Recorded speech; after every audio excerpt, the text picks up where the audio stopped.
സർവശക്തനായ ദൈവം നമുക്ക് നൽകിയ സങ്കീർത്തന ഭാഗം 141 സങ്കീർത്തനമാണല്ലോ. അതോടുള്ള ബന്ധപ്പെട്ട് ചില കാര്യങ്ങൾ ഓർപ്പിച്ച് ദൈവസന്നിധിയിൽ ഇരിക്കുവാൻ ഞാൻ കർത്താവിൽ ശരണപ്പെടുന്നു. ഈ വെള്ളിയാഴ്ച പകൽക്കാലവും ഒരുമിച്ച് കൂടി വരുവാൻ സർവശക്തൻ നമുക്ക് നൽകിയ സാവകാശത്തിനായിട്ട് ഞാൻ ദൈവത്തെ സ്തുതിക്കുന്നു. കഴിഞ്ഞ ഒരാഴ്ച വളരെ സംഭവബഹുലമായി കടന്നുപോയി. വിശേഷാൽ നാം ചിന്തിക്കുമ്പോൾ ലോകമെമ്പാടുമുള്ള ഈ മഹാവ്യാധിയുടെ സംക്രമണം അല്പം കുറവ് വന്നിട്ടുള്ളതായിട്ട് മരണനിരക്കുകൾ നോക്കുമ്പോൾ മനസ്സിലാകുന്നു. കഴിഞ്ഞ വെള്ളിയാഴ്ച നമ്മൾ ആരാധനയ്ക്ക് കൂടിയപ്പോൾ ഏതാണ്ട് 2,40,50,000 ആളുകൾ മരണപ്പെട്ടു എന്ന് റിപ്പോർട്ട് ചെയ്യപ്പെട്ടിരുന്നു. അത് ഇന്ന് 2,65,67 അടുക്കുന്നു. അപ്പോൾ ഒരാഴ്ച കൊണ്ട് 50,000 പേരൊക്കെ മരിച്ചുകൊണ്ടിരുന്ന സ്ഥാനത്ത് ഏതാണ്ട് 25,000 അത് കുറഞ്ഞു എന്നുള്ളത് വളരെ ആശ്വാസകരമാണ്. ഒരു പക്ഷെങ്കിൽ അതിൻ്റെ ആ ശക്തി കുറഞ്ഞ് ഇത് നീങ്ങുവാനുള്ള ഒരു സാഹചര്യത്തിലേക്ക് ദൈവം കാര്യങ്ങളെ കൊണ്ടെത്തിക്കുന്നു എന്ന് നമുക്ക് ചെറിയൊരു ആശ്വാസത്തിന് വക നൽകുന്നു. അതുകൊണ്ട് തന്നെ പിന്നെയും നമുക്ക് ദൈവസന്നിധിയിൽ വളരെയധികം പ്രാർത്ഥനയോടെ ആയിരിക്കാം. ഇത് ഒഴിഞ്ഞു പോകുവോളം, ഇത് പൂർണ്ണമായി ഇല്ലാതാകുവോളം ദൈവം നമ്മെ എല്ലാം പരിപാലിക്കേണ്ടതിന് പിന്നെയും പ്രാർത്ഥനയോടെ നമുക്ക് ദൈവസന്നിധിയിലായിരിക്കാം. ഇത് പകൽക്കാലം നാം വായിച്ച സങ്കീർത്തനം 141 സങ്കീർത്തനം. അത് ദാവീദിന്റെ ഒരു സങ്കീർത്തനമാണെന്ന് അവിടെ രേഖപ്പെടുത്തിയിട്ടുണ്ട്.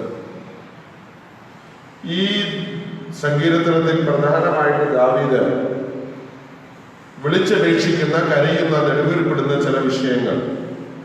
ഒന്ന്, യഹോവേ, ഞാൻ നിന്നെ വിളിച്ചപേക്ഷിക്കുന്നു, എന്റെ അടുക്കിലേക്ക് വേഗം വരണമേ. ഞാൻ നിന്നോട് അപേക്ഷിക്കുമ്പോൾ എനിക്ക് അപേക്ഷ കേൾക്കണമേ. എന്റെ പ്രാർത്ഥന തിരുസന്നിധിയിൽ ധൂപമായും എന്റെ കൈകളെ മറക്കുന്നത് സന്ധ്യായാഗവുമായി തീരട്ടെ. അടുത്തതാണ് പ്രധാനമായി നിങ്ങളെ ഓർപ്പിക്കാൻ ഞാൻ ഉദ്ദേശിക്കുന്ന വിഷയം. അതിന്റെ 3-4 വാക്യങ്ങൾ ഇങ്ങനെയാണ് ഓർപ്പിക്കുന്നത്. യഹോവേ, എന്റെ വായ്ക്കൊരു കാവൽ നിർത്തി എന്റെ അധരദ്വാരം കാക്കേണമേ. ദുഷ്പ്രവൃത്തിക്കാരോടുകൂടെ ദുഷ്പ്രവൃത്തികളിൽ ഇടപെടുവാൻ എന്റെ ഹൃദയത്തെ ദുഷ്ടകാര്യത്തിന് ചായ്ക്കരുതേ. അവരുടെ സ്വാദുഭോജനം ഞാൻ കഴിക്കുകയും അരുതേ. അപ്പോൾ ദാവീദ് വളരെ വ്യക്തമായി ഓർപ്പിക്കുകയാണ്, കർത്താവേ, എനിക്ക് ഈ ഭൂമിയിൽ ജീവിക്കുമ്പോൾ പരീക്ഷകളുണ്ട്, എനിക്ക് പ്രലോഭനങ്ങളുണ്ട്. ആ പരീക്ഷകളെയും പ്രലോഭനങ്ങളെയും ജയിക്കുവാൻ അങ്ങയുടെ തുണ എനിക്ക് ആവശ്യമാണ് എന്നാണ് ദാവീദ് അവിടെ പ്രാർത്ഥിക്കുന്നത്. യഹോവ എന്റെ വായ്ക്കൊരു കാവൽ നിർത്തി എന്റെ അധരദ്വാരം കാക്കണമേ. അപ്പോൾ അങ്ങേക്ക് ഹിതമല്ലാത്ത വാക്കുകൾ എൻ്റെ വായിൽ നിന്ന് വരാൻ ഒരു പ്രലോഭനം ഉണ്ടാകാതെ വണ്ണം അങ്ങയുടെ ദൂതന്മാരെ എൻ്റെ വായ്ക്കൊന്ന് കാവലാക്കി നിർത്തി എന്നെ ആ പരീക്ഷയിൽ നിന്ന്, ആ പ്രലോഭനത്തിൽ നിന്നൊന്ന് വിടുവിക്കണമേ എന്ന് ദാവീദ് പ്രാർത്ഥിക്കുന്നു. അടുത്ത വാക്യത്തിൽ ഞാൻ പറയുകയാണ്, ദുഷ്പ്രവൃത്തിക്കാരോടുകൂടെ ദുഷ്പ്രവൃത്തികളിൽ ഇടപെടുവാൻ എന്റെ ഹൃദയത്തെ ദുഷ്ടകാര്യത്തിന് ചായ്ക്കരുതേ. ദുഷ്പ്രവൃത്തിക്കാർ ചെയ്യുന്ന പ്രവൃത്തി എന്താണെന്ന് ചോദിച്ചാൽ പാപമാണ്. അപ്പോൾ പാപികളോട് കൂടെ ചേർന്ന് പാപം ചെയ്യുവാൻ എന്റെ ഹൃദയത്തെ അതിലേക്ക് ചായ്ക്കരുതേ. അപ്പോൾ താൻ സമ്മതിക്കുകയാണ്, പാപത്തിന് കീഴ്പ്പെട്ടു പോകുന്ന ഒരു ഹൃദയം എനിക്കുണ്ട്. പാപം ചെയ്യാൻ എന്നെ പ്രേരിപ്പിക്കുന്ന അല്ലെങ്കിൽ ചെയ്തു പോകുന്ന ഒരു നാവ് എനിക്കുണ്ട്. അതിൽ നിന്നൊക്കെ, ആ പ്രേരണയിൽ നിന്ന്, പ്രലോഭനത്തിൽ നിന്ന് എന്നെ ഒന്ന് വിടുവിക്കണമേ, സഹായിക്കണമേ എന്നുള്ള പ്രാർത്ഥനയാണ് ദാവീദ് ഇവിടെ പ്രാർത്ഥിക്കുന്നത്. വാസ്തവത്തിൽ വളരെ ആത്മാർത്ഥമായ ഒരു പ്രാർത്ഥനയാണ്. നമ്മൾ പലപ്പോഴും പ്രാർത്ഥിക്കാൻ വിട്ടുപോകുന്ന ഒരു പ്രാർത്ഥനയുമായത്. നമ്മളെല്ലാം വിശുദ്ധന്മാരായതുകൊണ്ടാണോ ഇത് പ്രാർത്ഥിക്കാത്തതെന്ന് എനിക്ക് സംശയമുണ്ട്. പ്രാർത്ഥിക്കാൻ നമ്മുടെ വാഴ്ത്തപ്പെട്ട കർത്താവ് പഠിപ്പിച്ചപ്പോഴും കർത്താവ് ഉപയോഗിച്ചൊരു പദപ്രയോഗവും അത് തന്നെയായിരുന്നു.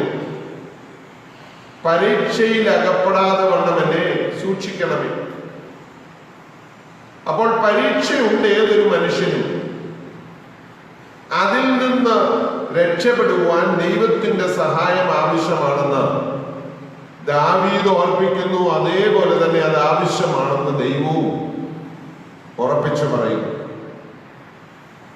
ഇന്നലെ രാത്രികാലം നാം ചിന്തിച്ചു വന്ന വേദഭാഗവും അത് തന്നെയായിരുന്നു. ഗലാത്യ ലേഖനം 5-ാം അധ്യായം അതിന്റെ 24-ാം വാക്യത്തിൽ നാം പറഞ്ഞതും മറ്റൊന്നുമല്ല,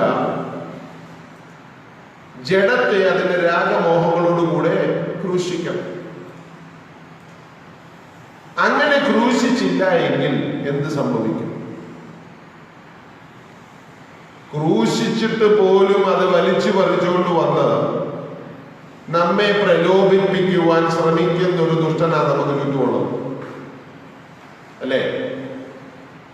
അങ്ങനെയാണെങ്കിൽ ശരിക്കാണി അടിച്ച് തറച്ച് എന്നേക്കുമായിട്ട് അവനെ ഇറങ്ങി വരാതെ വണ്ണം അവനെ ആ ക്രൂശിൽ ഉറപ്പിച്ചില്ലെങ്കിൽ, ആണി ശരിക്ക് അടിച്ചില്ലെങ്കിൽ വാസ്തവത്തിൽ എന്ത് സംഭവിക്കും? ഇതാണ് സംഭവിക്കുന്നത്. നമ്മെ വീണ്ടും വീണ്ടും പരീക്ഷിച്ച് പ്രലോഭിപ്പിച്ച് നമ്മുടെ ഉള്ളിൽ കടന്നുകൂടി വീണ്ടും നമ്മളെ പാപത്തിന്റെ വഴിയിലേക്ക് തിരിച്ചു കൊണ്ടുപോകുവാൻ പരിശ്രമിക്കുന്ന ഒരു പിശാചിനെയാണ് വേദപുസ്തകം നമ്മെ കാണിക്കുന്നത്. കൊരിന്ത്യർക്ക് എഴുതിയ ലേഖനത്തിൽ 1 കൊരിന്ത്യ ലേഖനം 10-ാം അധ്യായം അതിന്റെ 13-ാം വാക്യത്തില് അപ്പോസ്തലനായ വിശുദ്ധ പൗലോസ് ഈ വിഷയത്തെക്കുറിച്ച് എഴുതിയ ഒരു വേദഭാഗം നിങ്ങളെ വായിച്ചു കേൾപ്പിക്കുവാൻ ഞാൻ കർത്താവിൽ ആശിക്കുകയാണ്. 1 Corinthians chapter 10 verse 13.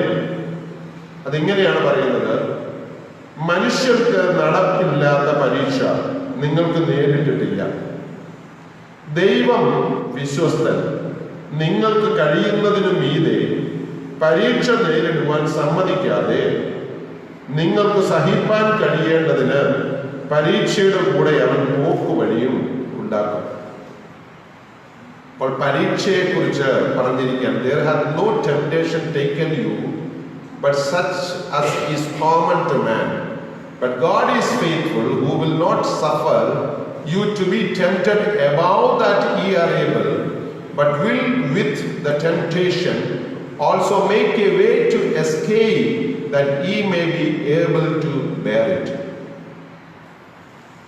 പരീക്ഷ എന്ന വാക്ക് വേദോസ്തപ്രകാരം ഉപയോഗിക്കുന്നത് ശരിയാണോ എന്ന് സംശയമുണ്ട്. കാരണം ദോഷങ്ങളാൽ പരീക്ഷിക്കുന്നവനല്ല നമ്മുടെ ദൈവമെന്ന് മറ്റൊരു ഭാഗത്ത് രേഖപ്പെടുത്തിയിട്ടുണ്ടല്ലോ.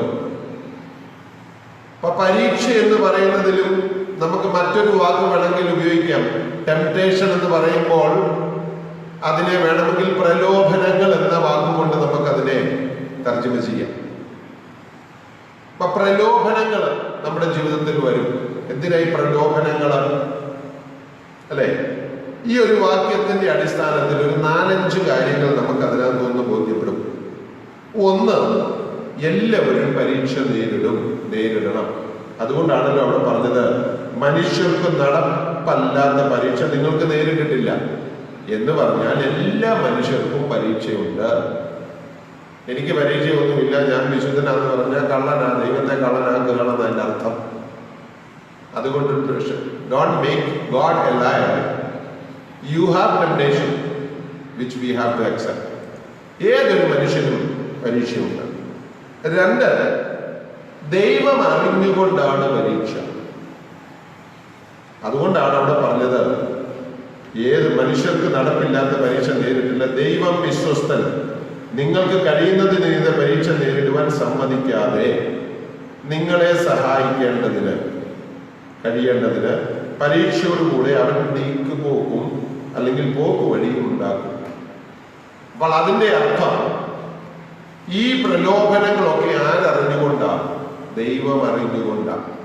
ദൈവം അറിയാതെ നമ്മുടെ ജീവിതത്തിൽ പ്രലോഭനങ്ങളില്ല. 3, പരീക്ഷ അനുവദിച്ച ദൈവത്തിന് നമ്മുടെ കപ്പാസിറ്റി നല്ലവണ്ണം അറിയാം, അല്ലേ? എത്രമാത്രം പരീക്ഷ സഹിക്കാൻ, അല്ലെ പ്രലോഭനങ്ങളെ അതിജീവിക്കുവാനുള്ള കപ്പാസിറ്റി എനിക്കും നിങ്ങൾക്കും ഉണ്ട് എന്നുള്ളത് ദൈവത്തിന് നല്ലവണ്ണം അറിയാം.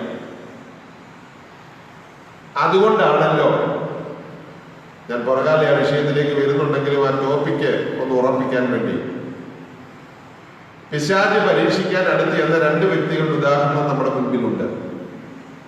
ഒന്ന്, ഇയ്യോബിനെ പരീക്ഷിക്കേണ്ടതിന് ചെന്നപ്പം വളരെ കോൺഫിഡൻസോടെ കർത്താവ് പിശാചിനോട് പറഞ്ഞു, നീ പോയി പരീക്ഷിച്ചോടാ എന്ന് പറഞ്ഞു.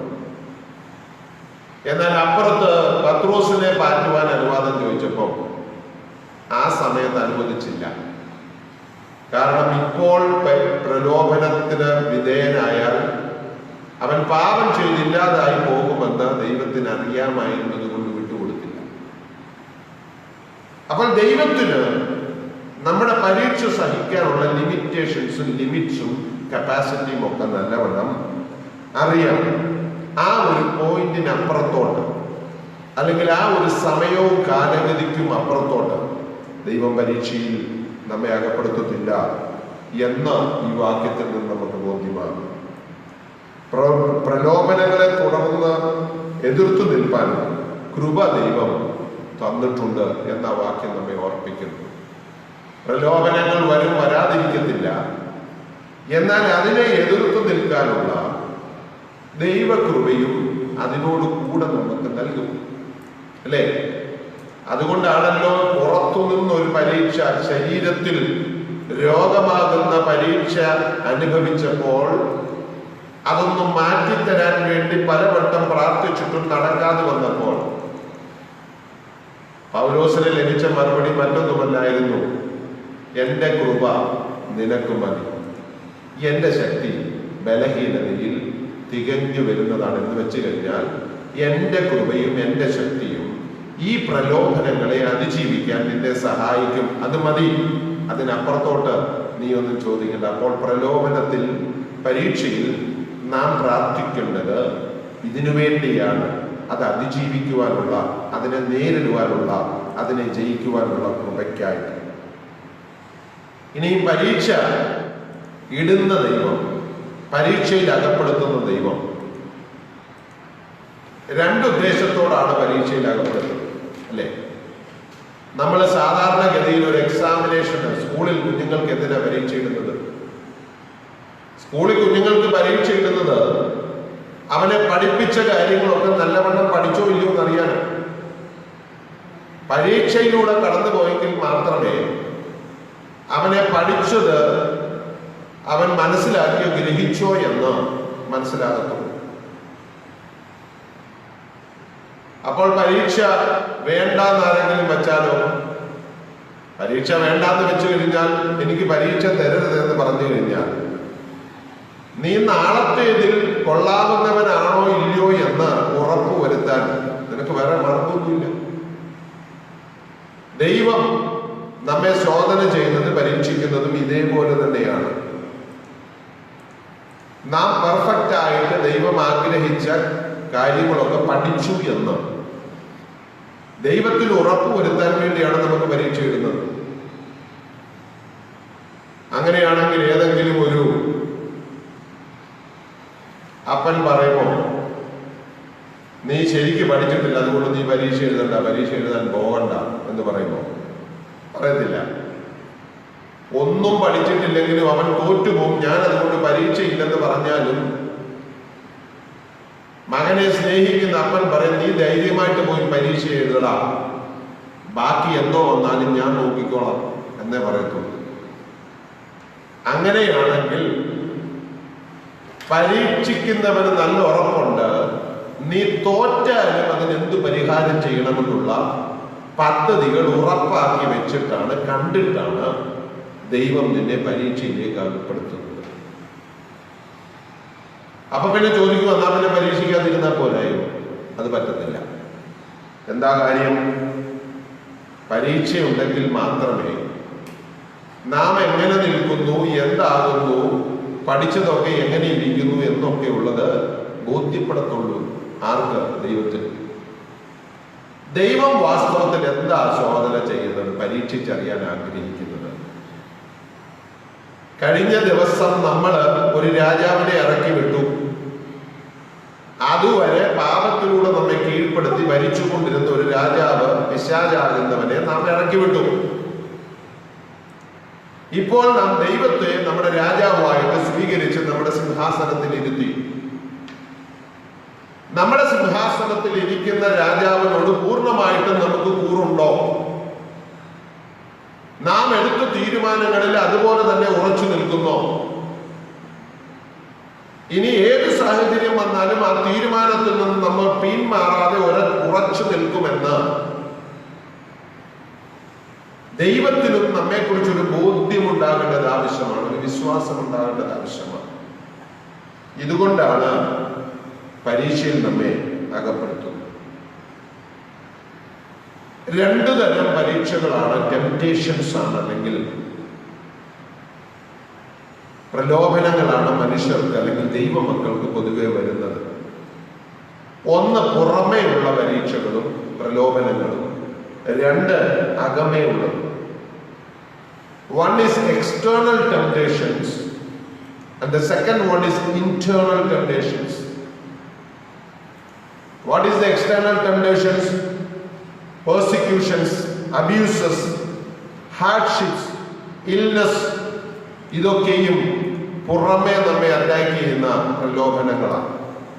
അതായത് കഷ്ടതകള്, രോഗങ്ങള്, ഞെരുക്കങ്ങള്, ദൈവനാമത്തിൽ നാം അനുഭവിക്കുന്ന വേദനകള് ഒക്കെ പുറത്തുനിന്ന് നമുക്ക് വരുന്ന, നമ്മെ കളിയാക്കുമ്പോൾ, മനുഷ്യർ നമ്മെ കൊള്ളരുതാത്തവരായി കരുതുമ്പോൾ, നമ്മെക്കുറിച്ച് ദുഷ്പ്രചരണങ്ങൾ നടത്തുമ്പോൾ, നമ്മെക്കുറിച്ച് അപവാദങ്ങൾ പറയുമ്പോൾ, ഇതൊക്കെ പുറമേ നിന്നുള്ള പ്രലോഭനങ്ങളാണ് അല്ലെങ്കിൽ പരീക്ഷകളാണ്. എന്നാൽ അകത്തുനിന്ന് നമ്മോട് ഫൈറ്റ് ചെയ്യുന്ന പ്രലോഭനങ്ങളുണ്ട്. അതേതാണ്?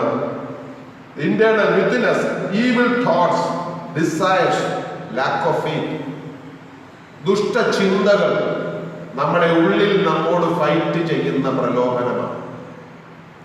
ഡിസയർസ്, നമ്മുടെ ജഡത്തിന്റെ മോഹങ്ങൾ, ഇഷ്ടങ്ങൾ, ആഗ്രഹങ്ങളൊക്കെ നമ്മോട് ഫൈറ്റ് ചെയ്യുന്ന അകത്തു നിന്നുള്ള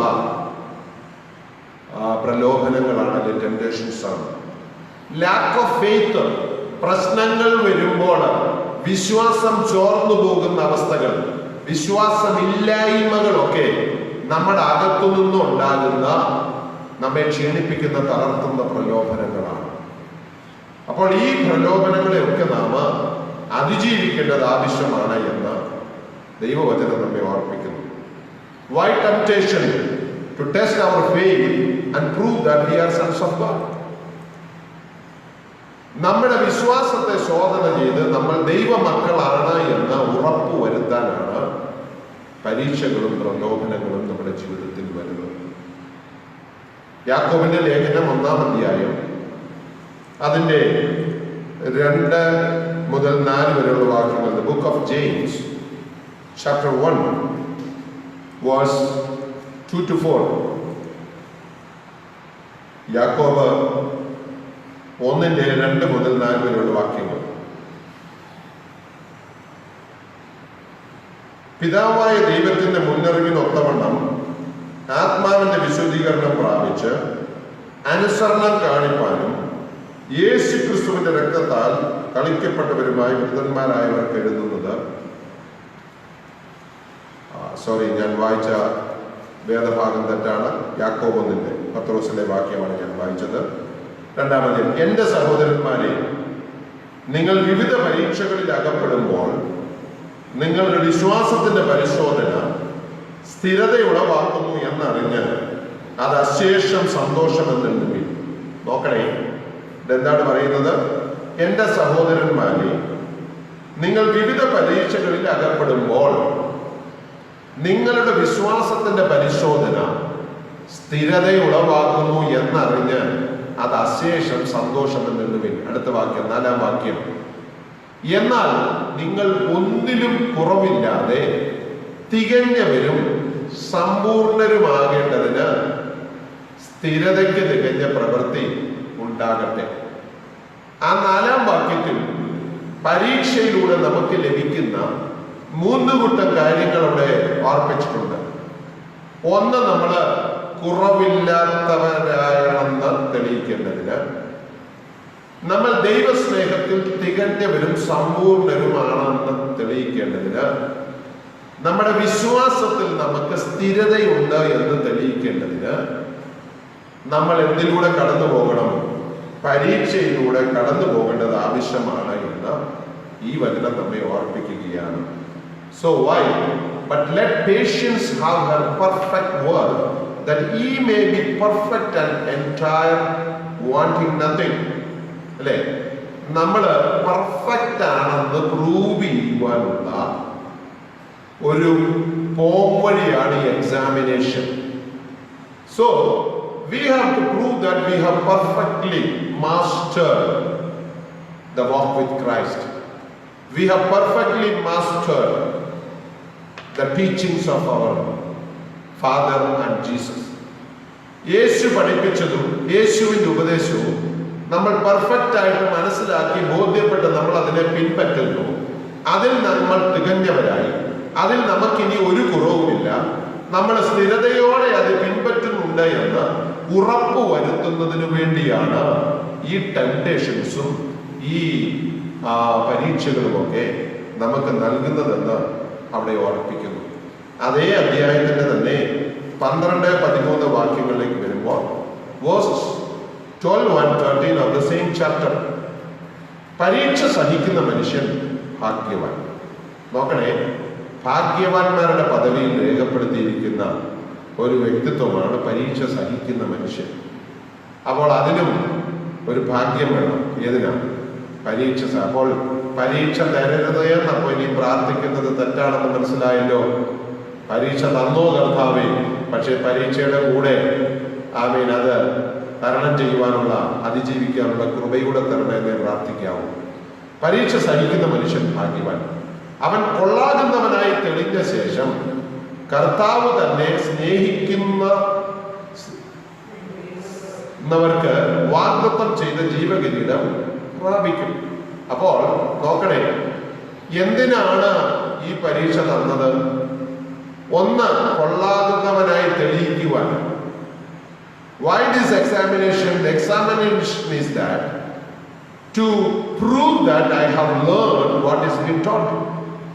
എന്നെ പഠിപ്പിച്ച വിഷയങ്ങളൊക്കെ ഞാൻ പഠിച്ചു, ഞാൻ അതിൽ പൂർണ്ണനായി ആമേൻ പാസ്സാകാനുള്ള യോഗ്യതയുണ്ടെന്ന് തെളിയിക്കാനാണ് പരീക്ഷ. കർത്താവ് തന്നെ സ്നേഹിക്കുന്നവർക്ക് ഇങ്ങനെ പരീക്ഷയിൽ പാസ്സായാൽ എന്താ കിട്ടുന്നത്? നമുക്കറിയാം, നമുക്ക് അവാർഡുകൾ ലഭിക്കും, സർട്ടിഫിക്കറ്റുകൾ ലഭിക്കും. നമുക്ക് ലഭിക്കാനുള്ള സർട്ടിഫിക്കറ്റ് എന്തുവാ? അവാർഡ് എന്തുവാ? ജീവകിരീടം. ജീവകിരീടം അല്ലേ?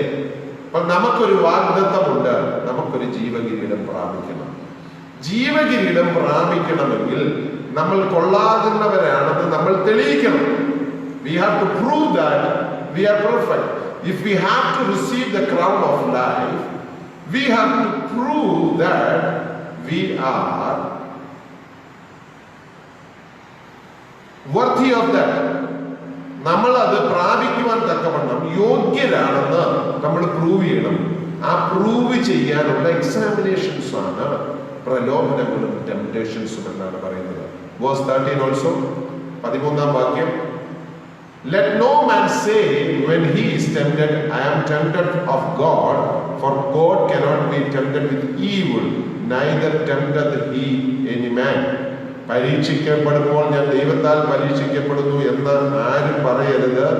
ദൈവം ദോഷങ്ങളാൽ പരീക്ഷിക്കപ്പെടാത്തവൻ ആകുന്നു, താൻ ആരെയും പരീക്ഷിക്കുന്നതുമില്ല. അപ്പൊ പിന്നെ എന്നാ ഈ പറഞ്ഞതിന്റെ അർത്ഥം?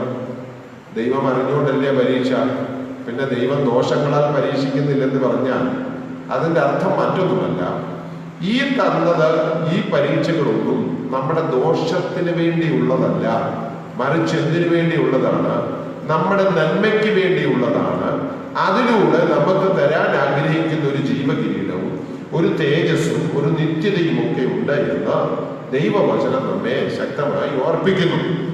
അടുത്ത അധ്യായത്തിലേക്ക് വരുമ്പോൾ, അടുത്ത പുസ്തകത്തിലേക്ക് വരുമ്പോൾ, പത്രോസിന്റെ ലേഖനം അതിന്റെ 1-ാം അധ്യായം അതിന്റെ 6-7 വാക്യങ്ങൾ വായിക്കുമ്പോൾ, when we come to the book of Peter, chapter 1 verse 6 and 7, അവിടെ ഇങ്ങനെയാണ് രേഖപ്പെടുത്തിയിരിക്കുന്നത്: അതിൽ നിങ്ങൾ ഇപ്പോൾ അല്പനേരത്തേക്ക് നാനാ പരീക്ഷകളാൽ ദുഃഖിച്ചിരിക്കേണ്ടി വന്നാലും ആനന്ദിക്കുന്നു. അപ്പോൾ wherein ye greatly rejoice, though now for a season, if need be, ye are in heaviness through manifold temptations. നിങ്ങൾ ഇപ്പോൾ അല്പനേരത്തേക്ക് നാനാ പരീക്ഷകളാൽ ദുഃഖിച്ചിരിക്കേണ്ടി വന്നാലും ആനന്ദിക്കുന്നു. ആരാ?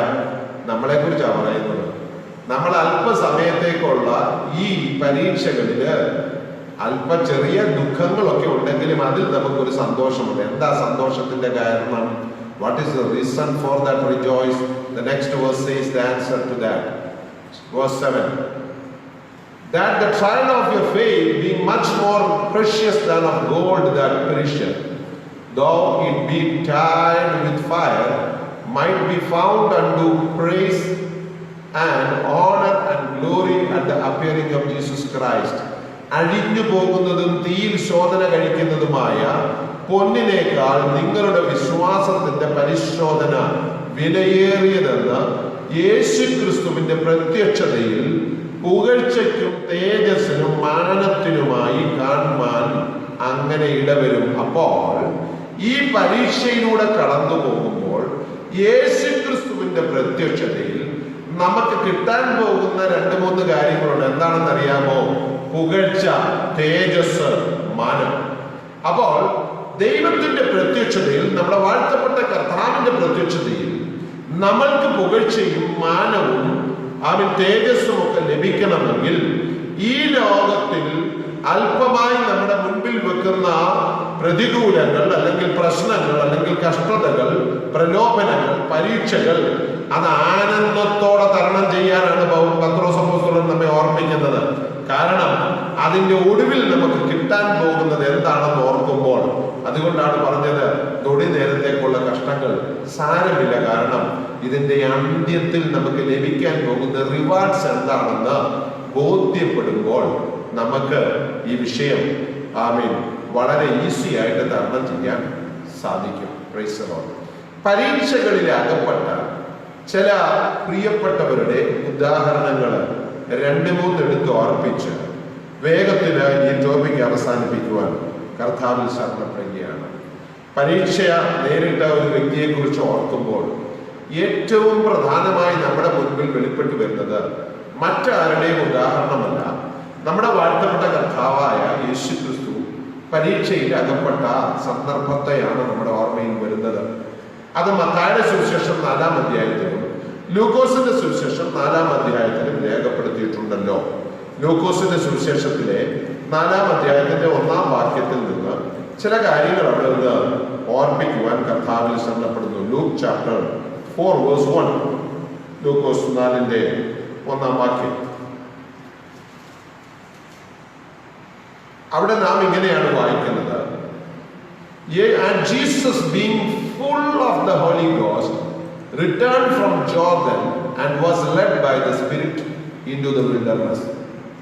പരീക്ഷയെക്കുറിച്ച് നമ്മുടെ ഹൃദയത്തിലുള്ള, നമ്മുടെ ചിന്താമണ്ഡലത്തിലുള്ള ചില ചിന്താഗതികൾക്ക് ഘടകവിരുദ്ധമായ ചില പഠിപ്പിക്കലുകളാണ്, അറിവുകളാണ് നമുക്ക് ഈ ഭാഗത്ത് നിന്ന് ലഭിക്കാൻ പോകുന്നത്.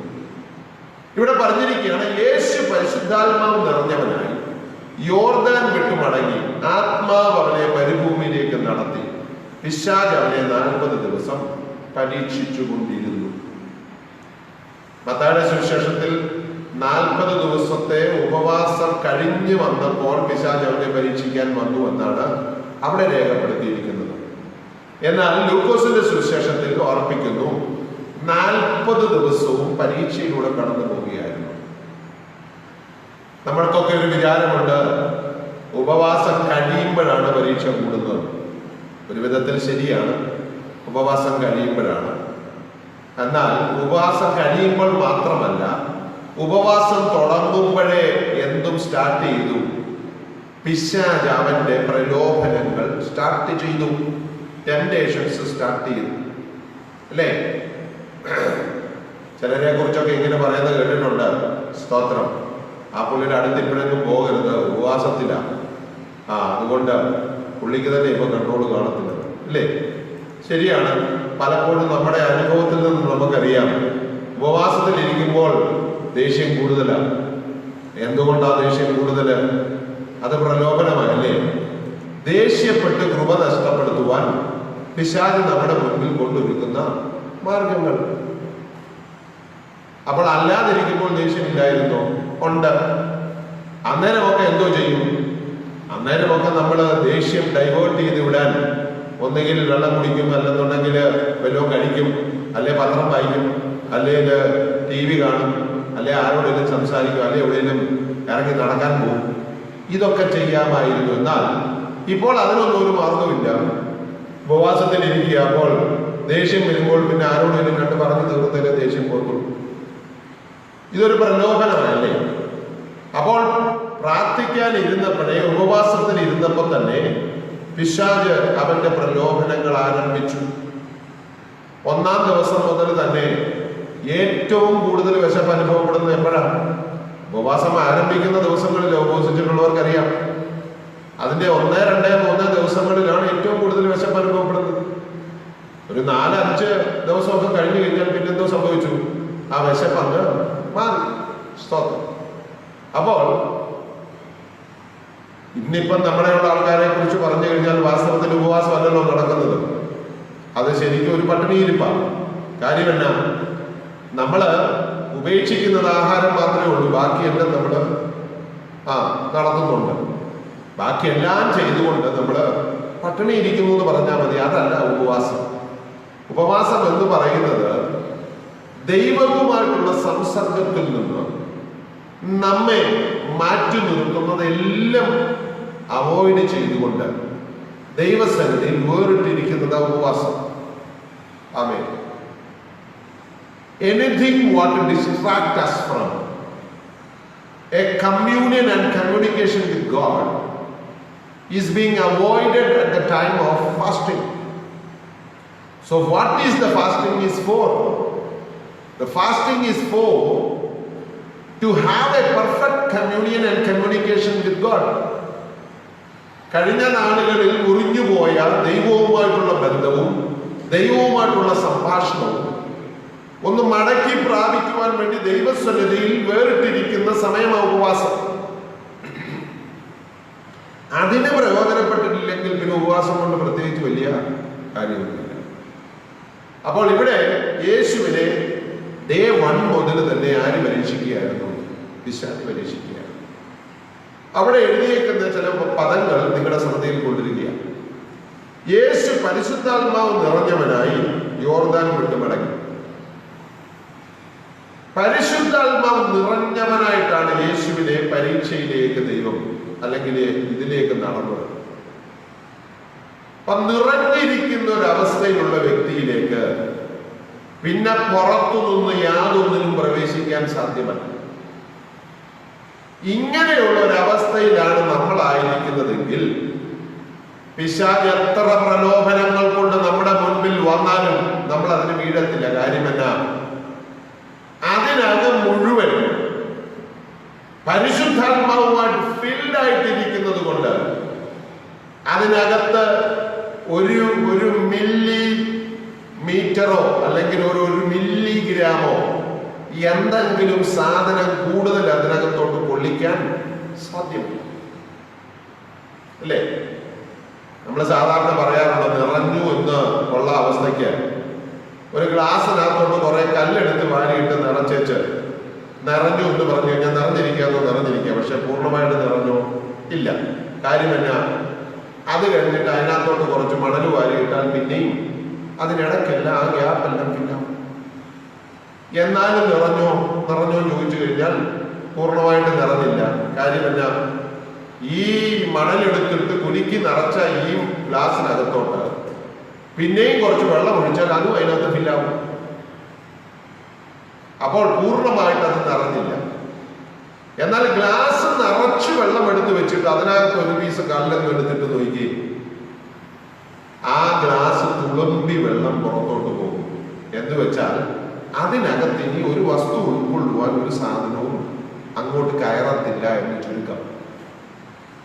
യേശു പരീക്ഷ ജയിച്ചത് മറ്റൊന്നും കൊണ്ടുമല്ല, പിശാചിന്റെ ഒരു തന്ത്രത്തിനും അവന്റെ ഉള്ളിൽ കടക്കാൻ പറ്റാത്ത നിലയിൽ യേശുവിന്റെ അകം പരിശുദ്ധാത്മാവ് കൊണ്ട് ഫിൽഡ് ആയിരുന്നു. When Jesus' heart was filled with the Holy Spirit, there was no space for anything else. പിശാചിന് കടക്കുവാൻ അവിടെ ഇടമില്ല. പിശാചിന് ഇടം കൊടുക്കാതിരിപ്പിൻ. ഇടം കൊടുത്താൽ അവൻ ഇടിച്ചു കയറും. അപ്പോൾ ഇടമില്ലെങ്കിൽ അവന് പരീക്ഷിക്കാനുള്ള പോസിബിലിറ്റീസ് ഒന്നുമില്ല. ഒന്ന്, യേശുവിന്റെ വിഷയത്തിൽ നമ്മൾ നോട്ട് ചെയ്തതിന്റെ വിഷയം അതാണ്. രണ്ട്, ആരാണ് പരീക്ഷിക്കാൻ വേണ്ടി മരുഭൂമിയിലോട്ട് യേശുവിനെ നടത്തിയത്? പരിശുദ്ധാത്മാവ്. ആത്മാവാണെന്ന് നടത്തിയത്. അയ്യോ, പരിശുദ്ധാത്മാവ് നിറഞ്ഞൊരു വ്യക്തി, ആത്മാവിനാൽ നയിക്കപ്പെടുന്ന ഒരു വ്യക്തിയുടെ അടുത്തോട്ട് പിശാച് വരുമോ പരീക്ഷിക്കാൻ? പലരുടെയും ചിന്താഗതി ഇതാ, ഞാൻ ആത്മാവിൽ നിറഞ്ഞവനാണ്, ഞാൻ അന്യഭാഷയിൽ ദൈവത്തെ ആരാധിക്കുന്നവനാണ്, കൃപാവരങ്ങളൊക്കെ പ്രാക്ടീസ് ചെയ്യുന്ന ഒരു വ്യക്തിയാണ്, എന്റെ അടുത്തോട്ടൊന്നും ഇവൻ അടുക്കത്തില്ല എന്നുള്ളതാണ് തോന്നൽ. പക്ഷെങ്കിൽ സഹോദര സഹോദരി, നിന്നെ അതിലേക്ക് തള്ളിവിടുന്നത് മറ്റാരുമല്ല, പരിശുദ്ധാത്മാവാണ്. ദൈവമാണ് നിന്നെ ആ പരീക്ഷയിലേക്ക് തള്ളിവിടുന്നത്. എന്തിനാ? നിനക്ക് യോഗ്യതയുണ്ടോ, അടുത്ത പടിയിലേക്ക് പോകാനുള്ള ഒരു ക്വാളിറ്റി ഉണ്ടോ, ക്വാളിഫിക്കേഷൻ ഉണ്ടോ എന്ന് ശോധന ചെയ്ത് ഒന്ന് പ്രൂവ് ചെയ്യാൻ വേണ്ടി.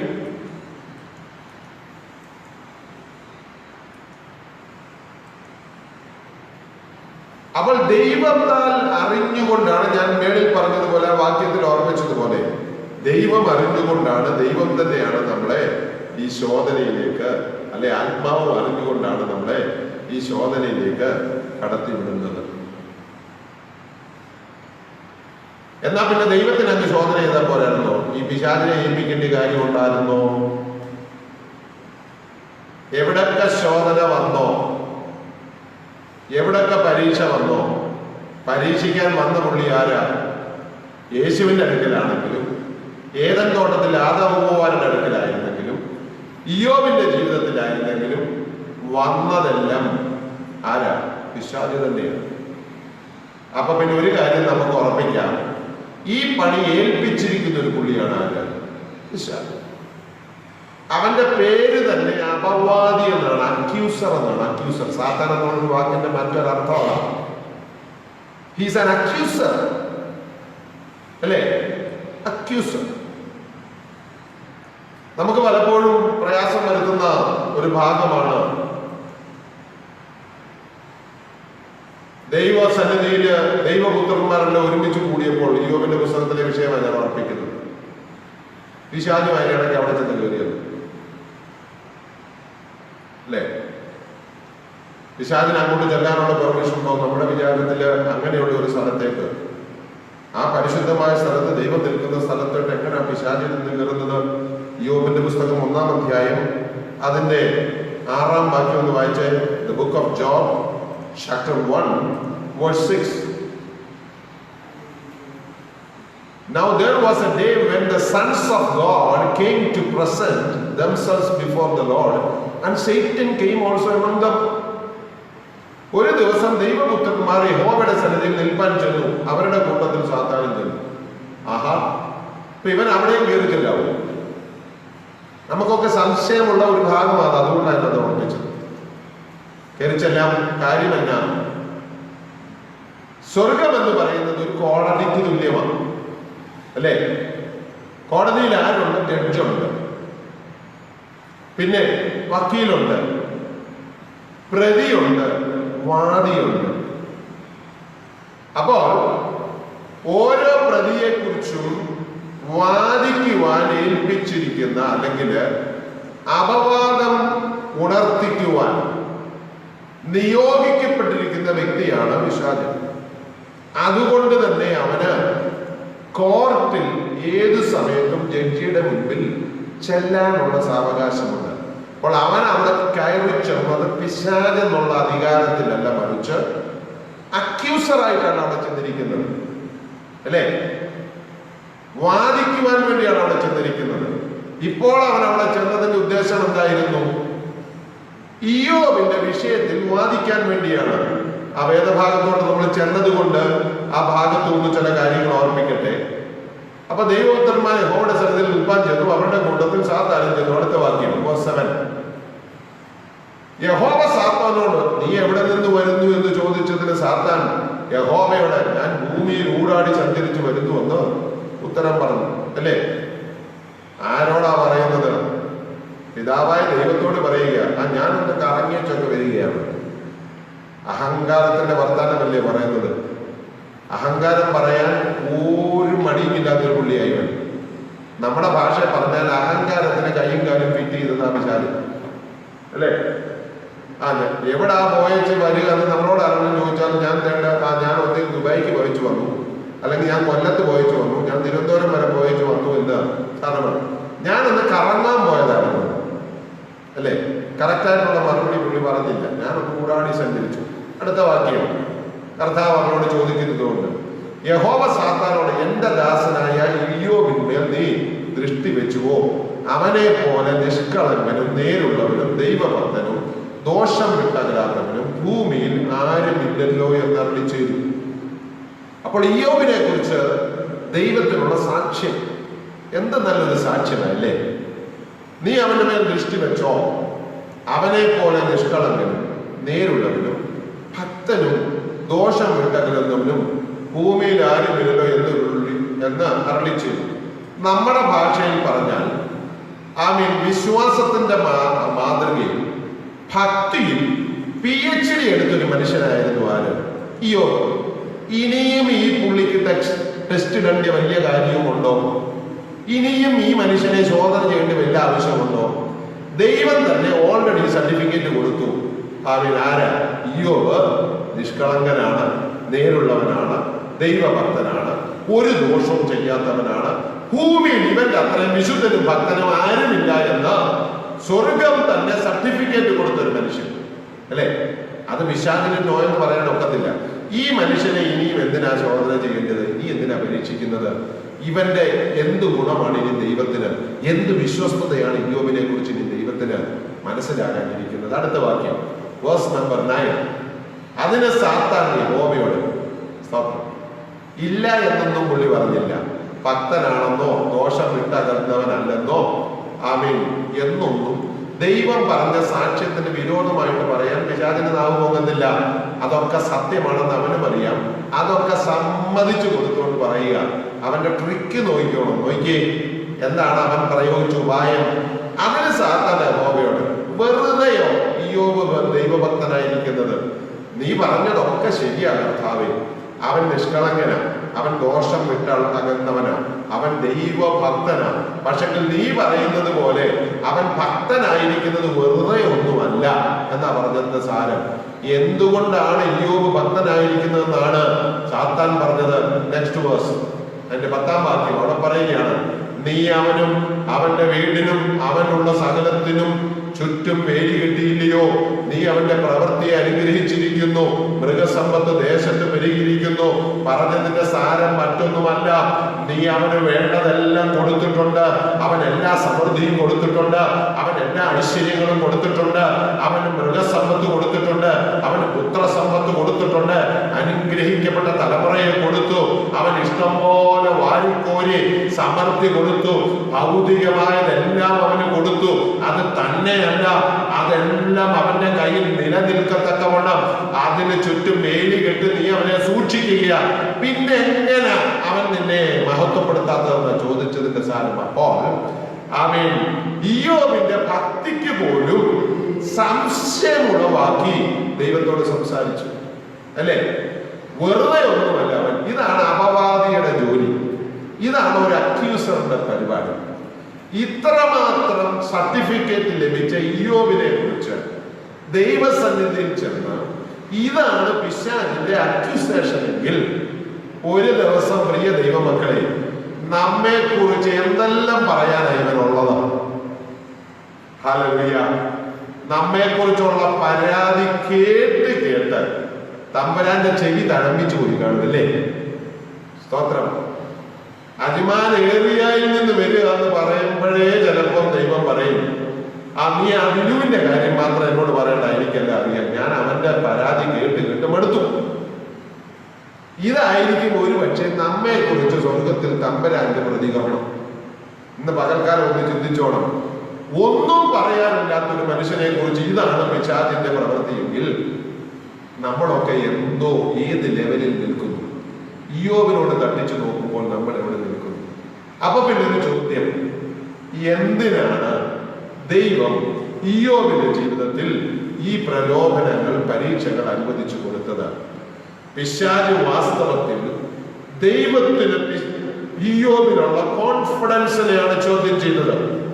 ഇയ്യോബ് എന്ന ഭക്തനായ മനുഷ്യനിലുള്ള ദൈവത്തിന്റെ വിശ്വാസത്തെയാണ് ആര് ചോദ്യം ചെയ്തത്?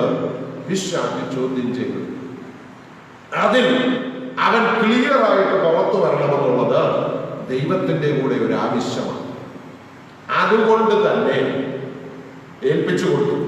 ഏൽപ്പിച്ചു കൊടുത്തേച്ച് പറയുക, ഒക്കോ പിശാചേ, ഞാൻ നിനക്ക് ഇതെല്ലാം തന്നിരിക്കുക.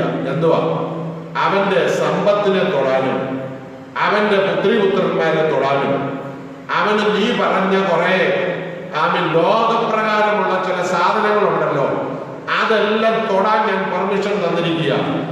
എന്നാൽ അവന്റെ പ്രാണനെ മാത്രം, അവന്റെ ശരീരത്തെ മാത്രം നീ തൊടരുത് എന്ന് പറഞ്ഞ് പിശാചിനെ പെർമിഷൻ കൊടുത്തു വിട്ടു. ആരാ പെർമിഷൻ കൊടുത്തത്? സ്വർഗത്തിലെ ദൈവം. ഒരു കാര്യം ഓർക്കുക ദൈവമൈതലേ, നിന്നെ ശോധന ചെയ്യാൻ പെർമിഷൻ കൊടുക്കുന്നത് ദൈവം തന്നെയാണ്. ദൈവം അറിയാതെയല്ല എനിക്കും നിനക്കും വരുന്ന ശോധനകൾ. ഇവിടെ എന്തിനാണ് പരീക്ഷ കൊടുത്തത്, ശോധന കൊടുത്തത്? സ്തോത്രം. വാസ്തവത്തിൽ കർത്താവ് പറയുന്നത് എന്നാന്നറിയാമോ? പിശാചേ, എന്റെ മകനായ ഇയ്യോബ് സ്നേഹിച്ചത് ഞാൻ അവന് കൊടുത്ത വസ്തുവകകളോ, ഞാൻ അവന് കൊടുത്ത ആടോ മാടോ സമ്പത്തോ അല്ല, ഞാൻ അവന് കൊടുത്ത മക്കളെ അല്ല അവൻ സ്നേഹിക്കുന്നത്. അതിനെക്കാട്ടിൽ ഉപരി അവൻ എന്നെയാണ് സ്നേഹിക്കുന്നത്, എനിക്ക് ഉറപ്പുണ്ട്. നീ വേണമെങ്കിൽ പോയി പരീക്ഷിച്ചോ എന്ന് പറഞ്ഞ പിശാചിനെ പറഞ്ഞിട്ട് എന്ത് നമ്മുടെ കർത്താവിന് യോബിനെ കുറിച്ചല്ലേ? സ്തോത്രം. ഹല്ലേലൂയ. ഇത് നമ്മെ കുറിച്ച് ദൈവത്തിന് പറയാൻ സാധിക്കുമോ?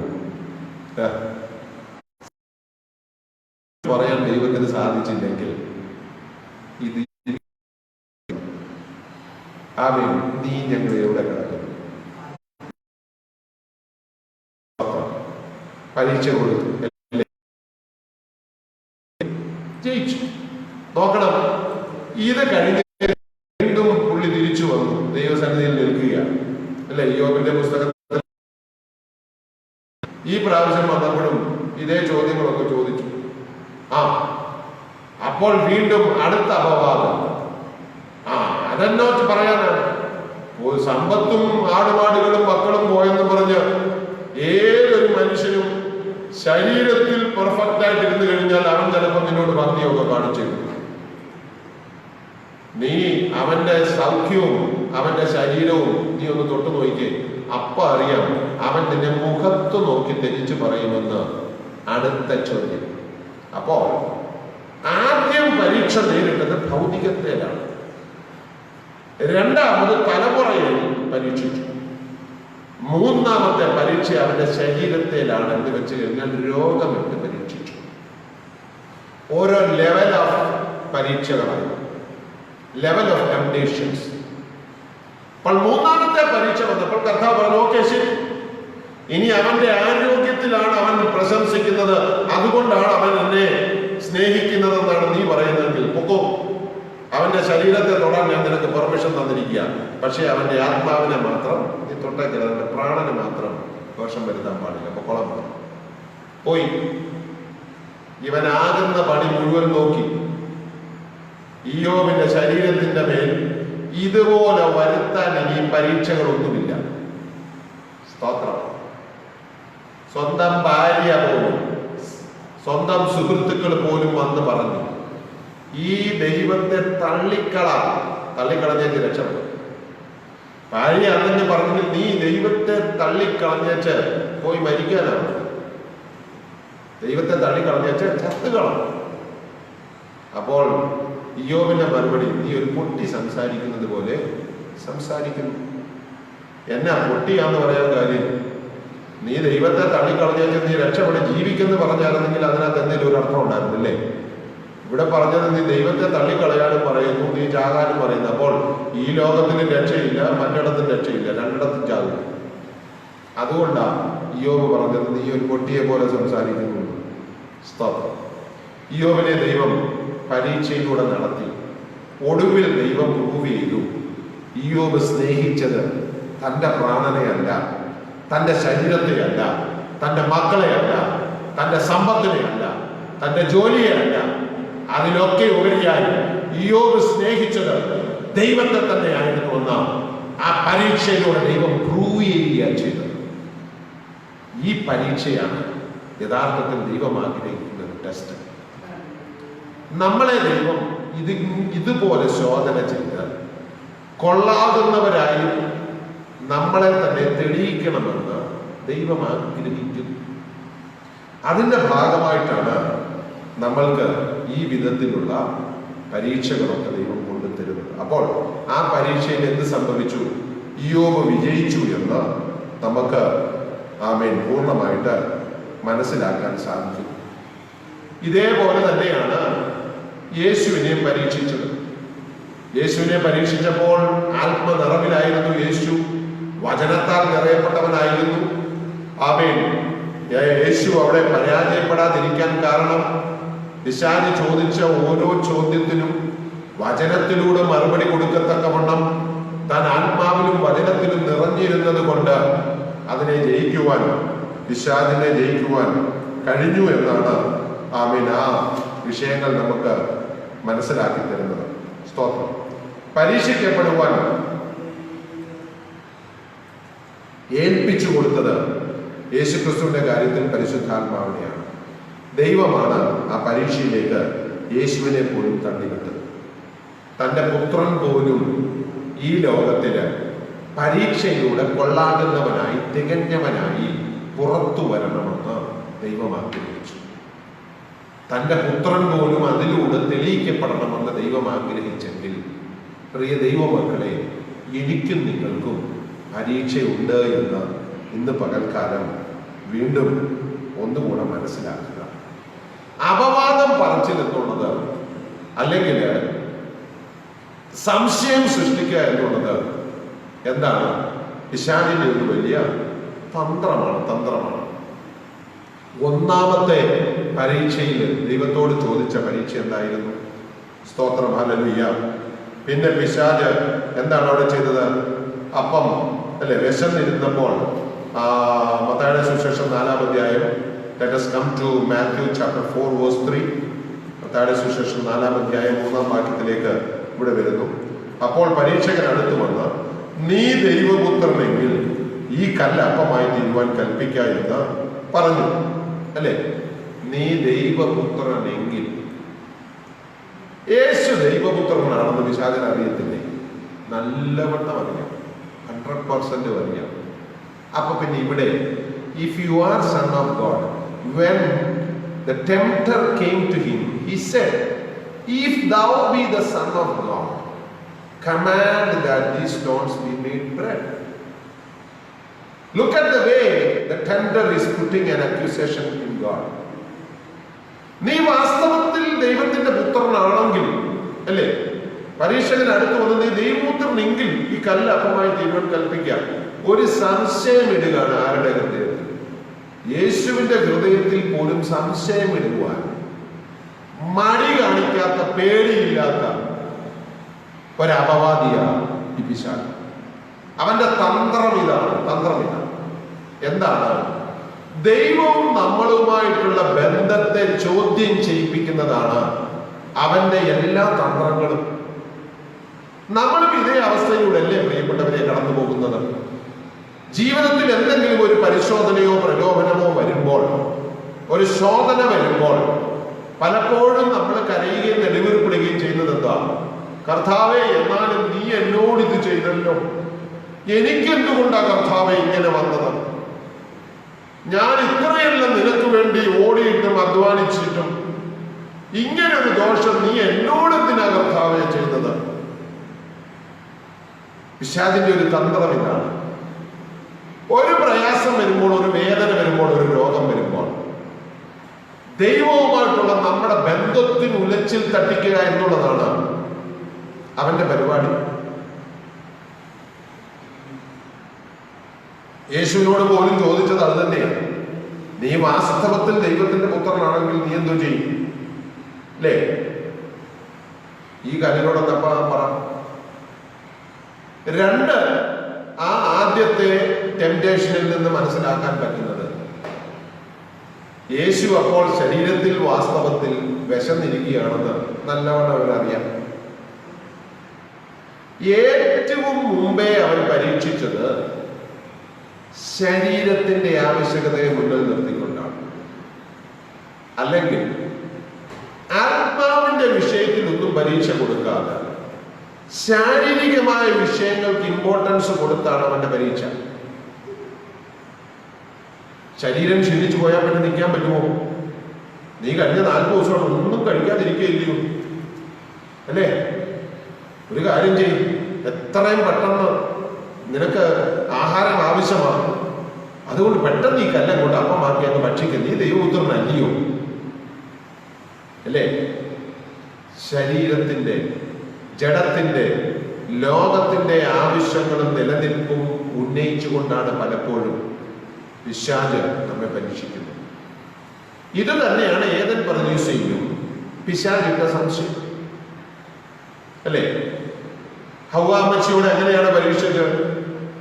ഉൽപ്പത്തി പുസ്തകം 3-ാം അധ്യായത്തിലേക്ക് വരുമ്പോൾ 3-ാം അധ്യായത്തിന്റെ അതിന്റെ പ്രാരംഭ വാക്യങ്ങൾ, 3-ാം വാക്യങ്ങളിൽ നാം വായിക്കുന്നത് ഇങ്ങനെയാണ്: യഹോവയായ ദൈവം വാസ്തവമായി കൽപ്പിച്ചിട്ടുണ്ടോ?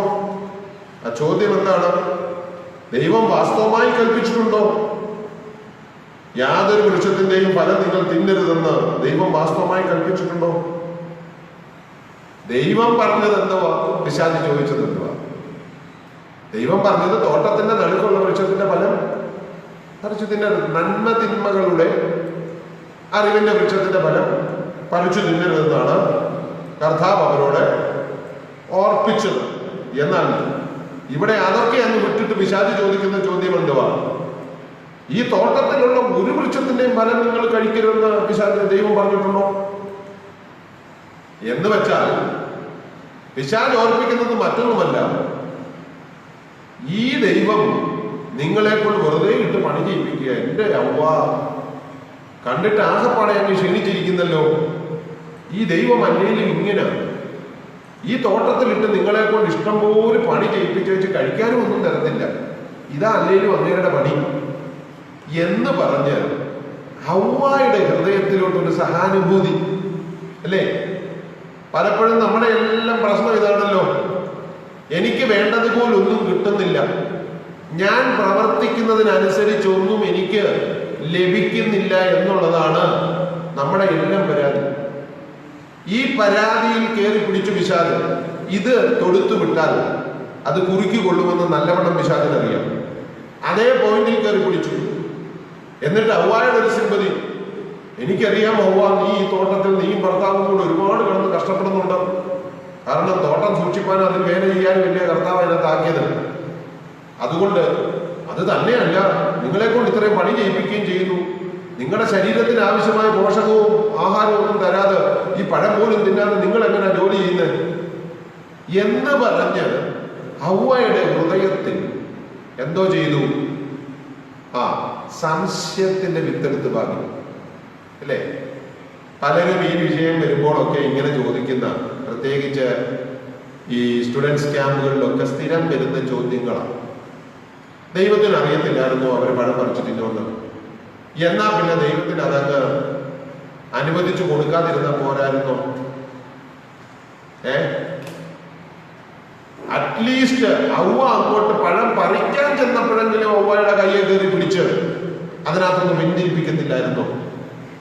ഇത് ചെയ്യാനുള്ള എല്ലാ പരിപാടിയും ഒപ്പിച്ചു വെച്ചേച്ച് അവരെ പാപിയാക്കി തോട്ടത്തിൽ നിന്ന് പുറത്താക്കി. ഈ ദൈവം ചെയ്തത് ന്യായമാണോ എന്ന ചോദ്യങ്ങൾ ഒരു പക്ഷെ ഇത് കേൾക്കുന്ന നിങ്ങളുടെ ഹൃദയത്തിലും കാണും. കർത്താവ് ആ പരീക്ഷ അനുവദിക്കാതെ ഹവ്വായുടെ കയ്യെ കയറി പിടിച്ച് ആ പഴം തിന്നുന്നതിൽ നിന്ന് ഹവ്വായെ പിന്തിരിപ്പിച്ചിരുന്നെങ്കിൽ ഒന്നും പഠിക്കാത്തൊരു ചെറുക്കന് വേണ്ടി അപ്പൻ പോയി പരീക്ഷ എഴുതുന്ന പോലെ ഇരുന്നേനെ. എന്താ കാര്യം? പരീക്ഷ എഴുതിയെങ്കിലല്ല ജയിച്ചോ തോറ്റോ എന്നറിയാൻ പറ്റുന്നുള്ളൂ. അപ്പൊ പിന്നെ പരീക്ഷയ്ക്ക് ഹവ്വായി അല്ലെങ്കിൽ തന്റെ മക്കളെ വിട്ടുകൊടുക്കുന്നതല്ലേ ഒരപ്പന്റെ ബുദ്ധി? ഒരപ്പനും പറയത്തില്ല നീ പരീക്ഷ എഴുതേണ്ട ആളാണ് അല്ലേ? പരീക്ഷ എഴുതിയാ ഒന്നും ജയിക്കുമല്ലേ നോക്കും. ഇനി തോറ്റെന്ന് പറഞ്ഞാലും തോറ്റേച്ച് വന്നാൽ അതിനുള്ള ഒരു മാർഗം കണ്ടുവച്ചിട്ട് അതിന്റെ ഈ പരീക്ഷയിലേക്ക് വിട്ടത്. ആദാമും ഹവ്വയും ആ പരീക്ഷയിൽ തോറ്റു വന്നാൽ അതിന്റെ പ്രതിവിധി നീക്കുപോക്ക് ഒരുക്കിയിട്ടുണ്ട് ദൈവം. അതെന്താണെന്ന് നമുക്ക് അവിടെ അറിയാം അല്ലേ? അവിടെ ഒരു ആട്ടിൻകുട്ടിയൊക്കെ അല്ലെങ്കിൽ ഒരു മൃഗത്തെ അറുത്ത് അതിന്റെ തോലൊക്കെ എടുക്കണം, അതിന് വേണ്ടിയുള്ളതൊക്കെ ദൈവം കരുതിയിട്ടുണ്ട്. ാണ് ഇതിലൂടെ പറഞ്ഞു വിട്ടത്. എന്നാ പിന്നെ ഇത് ചെയ്യിപ്പിക്കാതിരിക്കരുതായിരുന്നോ എന്ന് ചോദിച്ചാൽ, ഇത് ചെയ്യാതിരുന്നാൽ നീ കൊള്ളാവുന്നവനാണെന്നും നിനക്ക് ദൈവത്തിൽ വിശ്വാസമുണ്ടെന്നും നിത്യതയ്ക്ക് നീ യോഗ്യനാണെന്നും പ്രൂവ് ചെയ്യാൻ വേറെ ഒരു മാർഗവുമില്ല.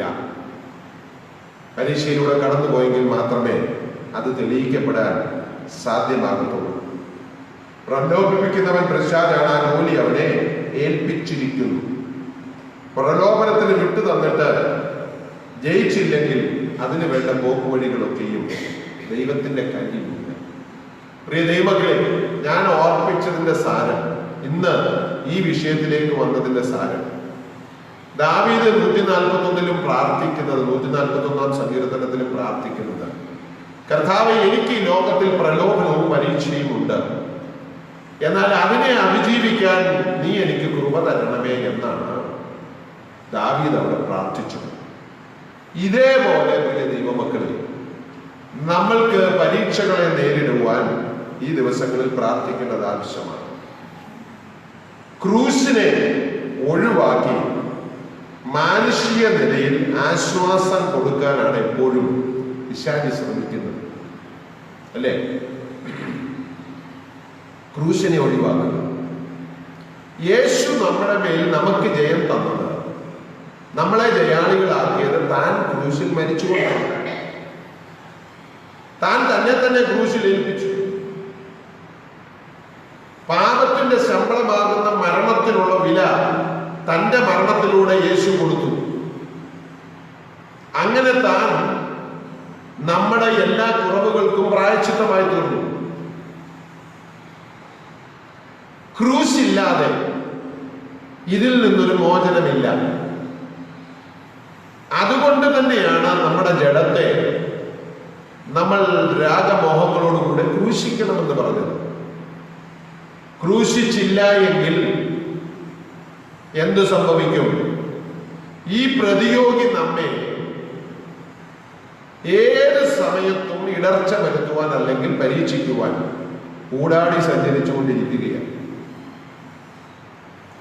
യേശു ഉപവസിച്ചു കഴിഞ്ഞപ്പോൾ മത്തായിയുടെ സുവിശേഷത്തിൽ പറയുന്നു, അപ്പോൾ അവിടെ എത്തി പിശാച്. ഏത് സമയത്താണ് നമ്മുടെ മുമ്പിൽ പരീക്ഷയുമായിട്ട് വരേണ്ടതെന്ന് പിശാചിന് നല്ലവണ്ണം അറിയാം. എപ്പോൾ നമ്മെ പിടിച്ചാൽ നമ്മളെ വീഴ്ത്താമെന്ന് പിശാചിന് നല്ലവണ്ണം അറിയാം. എപ്പോൾ നമ്മുടെ ചിന്തയിൽ കടന്നു വന്നാൽ നമ്മളെ കുരുക്കാമെന്നുള്ളത് പിശാചിന് നല്ലവണ്ണം അറിയാം. അങ്ങനെ തക്കം പാർത്തു നടക്കുന്ന ഒരു ശത്രുവിനെ പിടിച്ചു കെട്ടണമെങ്കിൽ നമ്മുടെ അകം വചനത്താലും ആത്മാവിനാലും നിറഞ്ഞിരുന്നെങ്കിലേ സാധ്യമാകുള്ളൂ. നമ്മുടെ മോഹങ്ങളും ഇച്ഛകളും ആഗ്രഹങ്ങളും ഒക്കെ, പ്രത്യേകിച്ച് ജഡത്തിൻ്റെതായതൊക്കെയും അതിൻ്റെ മോഹങ്ങളോടുകൂടെ അതിൻ്റെ ഇച്ഛകളോടുകൂടെ ക്രൂശിൽ തറയ്ക്കണം, അതിനെ കൊല്ലണം, ഇല്ലാതാക്കണം. അപ്പോൾ അതിനെ തറച്ചു കളഞ്ഞിട്ട് ആ ജഡത്തിന്റെ ഇഷ്ടങ്ങളും ആഗ്രഹങ്ങളും ക്രൂശിൽ തറച്ചു മാറ്റിയിട്ട് നീക്കം വരുത്തിയിട്ട് നമ്മുടെ ഉള്ളിൽ ദൈവത്തെ ഇരുത്തി അതിനോടുകൂടെ പരിശുദ്ധാത്മാവും വചനവും നിറയുമ്പോൾ അതിനകത്ത് പിന്നെ വേറെ ഒന്നിനും കയറാൻ ഇടമില്ല. അത് നിറഞ്ഞിരിക്കുകയാണ്. അങ്ങനെ നിറഞ്ഞിരിക്കുന്ന ഒരവസ്ഥയിൽ ഏത് പോരാട്ടത്തെയും ജയിക്കാനുള്ള കൃപ നമുക്ക് ദൈവം തരും. ആ ദൈവത്തിന്റെ കൃപയിൽ ആശ്രയിച്ച് ഈ നാളുകളിൽ ഈ ശത്രുവിനെ നാം തോൽപ്പിച്ചേ മതിയാവും. ഈ പരീക്ഷ നമ്മൾ ജയിച്ചേ മതിയാവും. ഈ എക്സാമിനേഷനിൽ നമ്മൾ പാസ്സായേ മതിയാവും. എനിക്ക് പരീക്ഷ ഇല്ല എന്ന് പറഞ്ഞാൽ അത് പോഷ്കാണ്.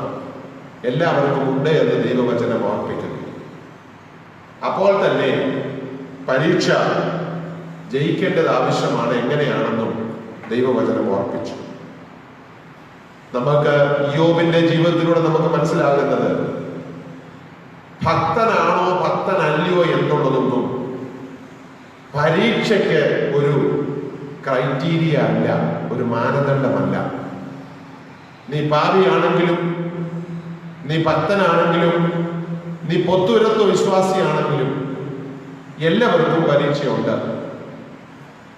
എന്നാൽ നമുക്ക് ഇയ്യോബിന്റെ അനുഭവത്തിൽ നിന്ന് മനസ്സിലാകുന്നത് ഭക്തിയും വിശുദ്ധിയും വേർപാടും കൂടുതലുള്ളവന്, അതിൽ തികഞ്ഞവന് ശോധന കൂടുതലാണെന്നാണ്.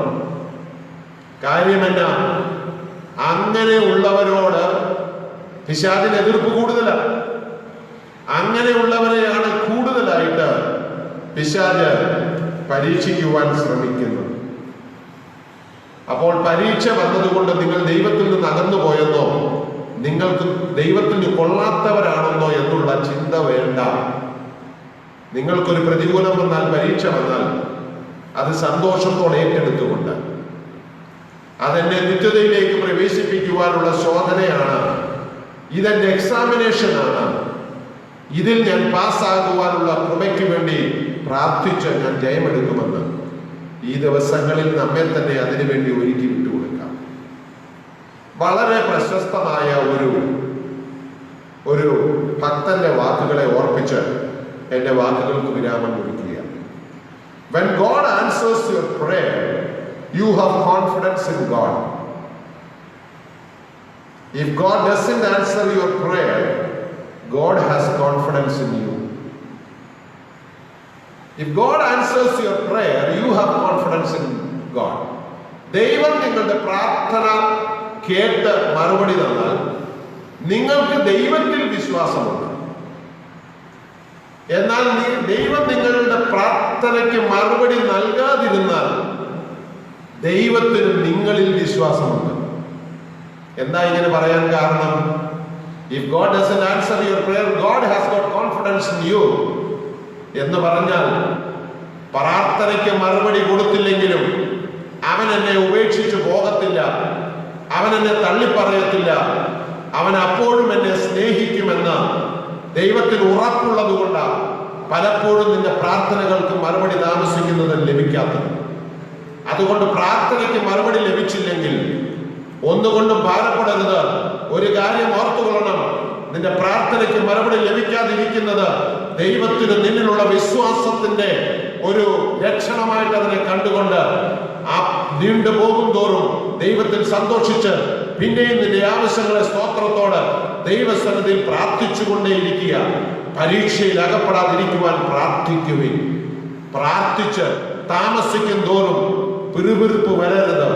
താമസിക്കും തോറും ദൈവത്തെ തള്ളിപ്പറയുന്ന വാക്കുകൾ വരരുത്. താമസിക്കും തോറും ദൈവത്തെ ഉപേക്ഷിച്ച് പോകുന്ന അനുഭവങ്ങൾ വരരുത്. താമസിക്കും തോറും എന്തുകൊണ്ടാ ദൈവമേ നീ എന്നെ കേൾക്കാത്തതെന്ന് ചോദിച്ച് പിറുപിറുക്കുവാൻ ആമേൻ ഇടയാകരുത്. അതാണ് ദൈവം നമ്മിൽ നിന്ന് പ്രതീക്ഷിക്കുന്നത്. വല്ലോ കിട്ടിയിട്ട് ദൈവത്തെ സ്നേഹിക്കുന്നതല്ല ദൈവം തന്റെ ഭക്തരിൽ നിന്ന്, തന്റെ മക്കളിൽ നിന്ന് ആവശ്യപ്പെടുന്നത്. ഒരു മക്കൾക്ക് അപ്പനോട് എങ്ങനെ സ്നേഹമുണ്ടോ അതേപോലെ കിട്ടിയാലും കിട്ടിയില്ലെങ്കിലും, തന്നാലും തന്നില്ലെങ്കിലും, ലഭിച്ചാലും ലഭിച്ചില്ലെങ്കിലും ആ ദൈവത്തെ അകമഴിഞ്ഞ് സ്നേഹിക്കുവാൻ ഉള്ള കൃപയാണ് ദൈവം നമ്മിൽ നോക്കുന്നത്. അതാണ് വാസ്തവത്തിൽ ഒരു ദൈവ പൈതലിന്റെ പ്രത്യേകത. So God wants to prove that you are a true child of God by testing you and putting you through the temptations. പരിശോധനകളിലൂടെ, പ്രലോഭനങ്ങളിലൂടെ നമ്മെ കടത്തിവിട്ട നാം വാസ്തവത്തിൽ ഒരു ദൈവ പൈതലാണെന്ന് തെളിയിക്കുവാൻ ദൈവം ആഗ്രഹിക്കുമ്പോൾ അതിൽ പരാജയപ്പെട്ടു പോകാതെ അതിൽ നിലനിൽക്കുവാനും നമ്മുടെ വിശ്വാസത്തിന്റെ സ്ഥിരതയും ദൈവത്തോടുള്ള സ്നേഹത്തിന്റെ സമ്പൂർണതയും ഈ നാടുകളിൽ പ്രദർശിപ്പിക്കാൻ തക്കവണ്ണം ദൈവകൃപയ്ക്ക് വേണ്ടി നമുക്ക് പിന്നെയും പ്രാർത്ഥിക്കാം, ദൈവസന്നിധിയിൽ കണ്ണുകൾ അടയ്ക്കാം.